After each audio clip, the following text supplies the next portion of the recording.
Hey guys, it's the Fallen God here.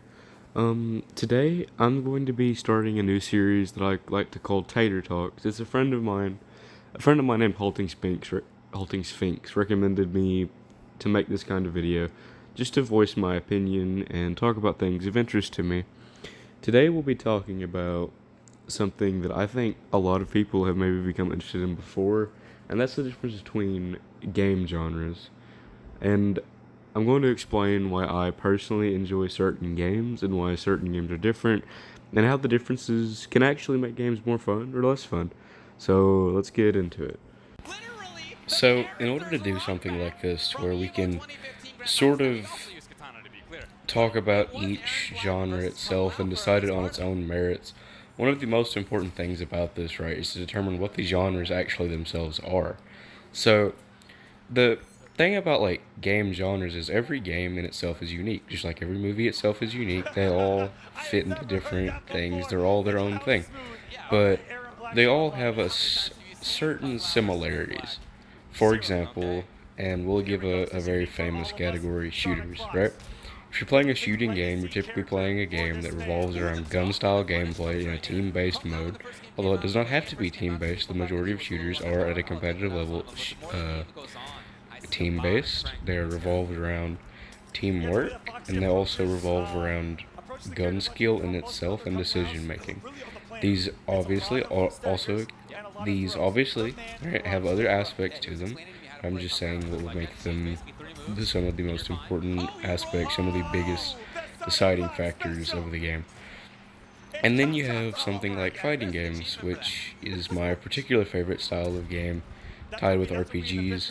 Of course, RPGs and fighting games are probably my favorites, but fighting games, they require less of a teamwork, as most of the time they are simply one player, and they more or less require strategy in a different sense, to where you have to be able to read your opponent and decide what they're going to do and make out your game plan on how you're going to set up your offense and maintain your defense against your opponent.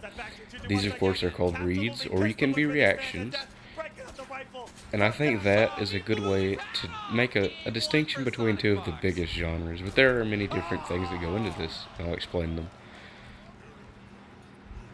So, one of the biggest differences for each game is honestly how it tests you and the difference in between the skills needed for a certain game. So, say if you're playing a fighter like Mortal Kombat. Mortal Kombat would test your reaction skills as well as your ability to read your opponent and make, in a sense, an educated guess on what they're about to do, and it would test your knowledge in the game itself. As fighters, in a sense, really make a difference between a low and high level, and every game does make a skill difference, but they make a difference in the knowledge and skill.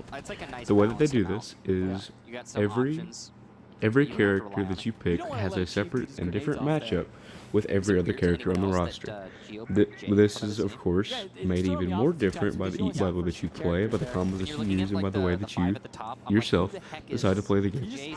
So, if you're fighting, say, a character that zones out and is able to play distance and keep the spacing away from you, while you are playing as someone who who is focused around rushdown and has to get to the opponent to get damaging combos in and to get good pressure in, you will have to learn how to beat out the projectile attacks, and you will have to know how to get in.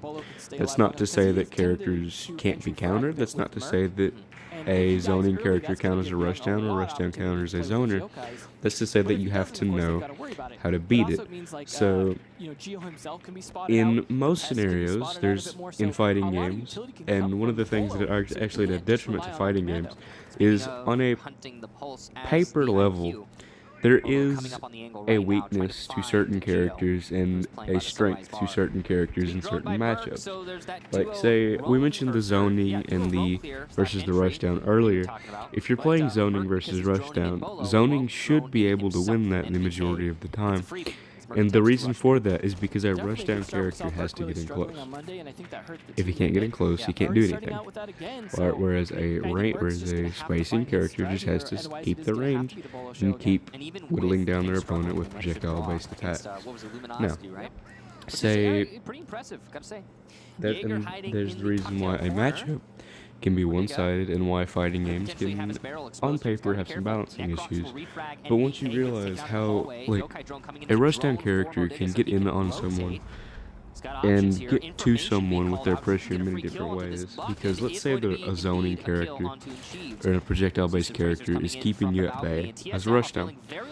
If your rushdown character has, say, a teleport, then all you have to do is teleport, and you will avoid. And if you have previously baited out a projectile from your zoning opponent, you have teleported, possibly behind them, and if you are behind them, they are in recovery frames from their projectile, and you have the ability to punish them. Of course, as a rushdown character, you have most rushdown characters have very good pressure and very good combos. This would lead to you getting a lot of damage off very quickly.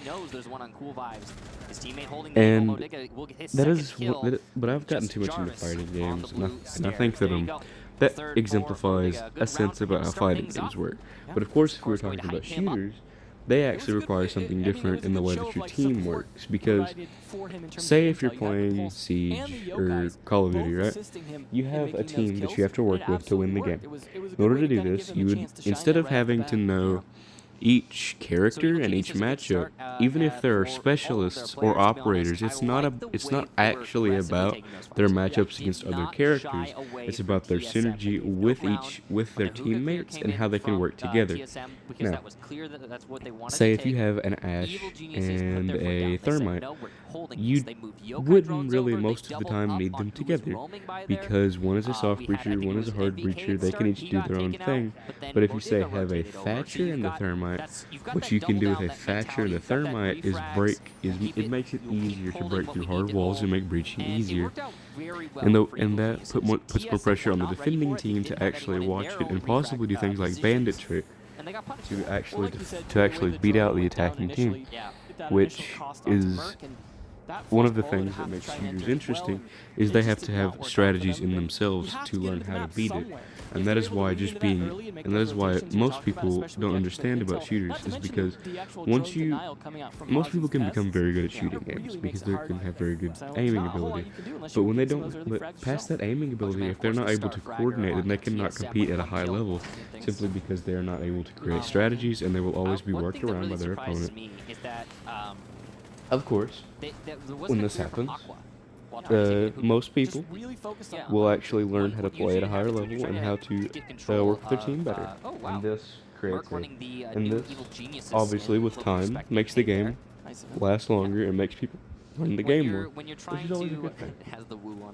Of course, we have other games like strategy games. And strategy games, or say even MOBAs, work around the same essence of shooters as teamwork, but they take away the aiming ability and reaction time requirements, and more or less just rely around your ability to work with your team and strategize in a fight and strategize your team fighting tactics.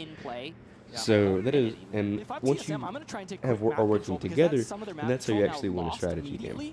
But that's a very simple explanation, of course, because strategy games themselves are very simple concepts, but obviously they're more complex. But I think that exemplifies the differences between each genre. Now, and we've described what certain skills take, and let me explain why I like certain games over others. I'm going to explain in this next part why I personally enjoy fighting games more, but why I also enjoy shooters. So, I'm going to let the rest of this clip play out here, but because I kind of need to, but it's okay.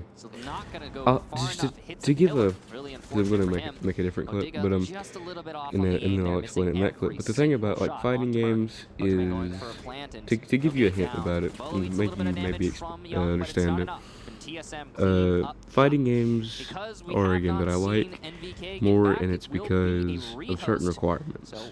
Now, just think of that for a minute and think of the requirements that I've mentioned, and I'm going to go, actually right now in this clip, I'm not sure what he's saying, as I cannot tell, but I'm sorry if it cuts it short, and I'm going to then make another part of this video. So I'll be right back.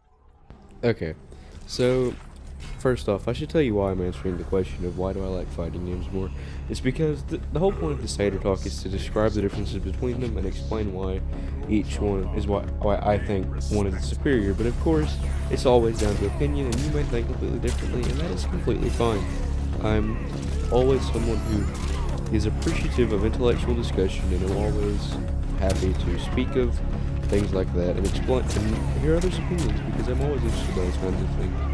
But anyways, the reason why I prefer fighting games over any other game variety, excluding RPG, which is only tied with RPGs, is because, and I don't really consider RPGs to be relevant to this discussion because this discussion is based upon multiplayer games, and this multiplayer, and the reason why fighting games are, in my opinion, superior is simply because it rewards individual skill. Of course, every other kind of game rewards individual skill in different kinds of ways. For example, shooters do. And shooters do in the sense that if you become very good at aiming or gunfights, then you are very hard to beat, even without good team comp. But that doesn't really change much when you yourself that doesn't really change much at a high level, because at a high level, if you are playing in a competitive manner, then you are going to more than likely still lose the game with bad team comp or bad communication. Whereas in this, you only have yourself to blame. You only have yourself to win or lose, and you only have yourself to make the decisions in the game to lead to those wins or losses. That's why in fighting games, practice makes everything. Constantly playing the game and becoming more experienced will help you learn how to become better in each matchup, how to strategize around your opponent, and how to make proper reads, even if what you're fighting against is not completely reactive. This being why, if someone has 300 ping in a fighting game, it is not an absolute deal breaker. Whereas in shooters, this will destroy it because it destroys all team comp, and it's very hard to strategize around because it's very hard to fight someone in a shooter game with a gun when they're teleporting around the map and you cannot properly aim. Whereas this, it revolves around spacing and controlling your opponent and controlling the field, to where it is based on what you do and how you play the game. And that is why I think fighting games are the best, and that is why I enjoy them more than anything else. I'm interested in what you guys have to say, so just leave it in the comments whether you like your particular style of game. And thanks for watching. The Fallen God is out.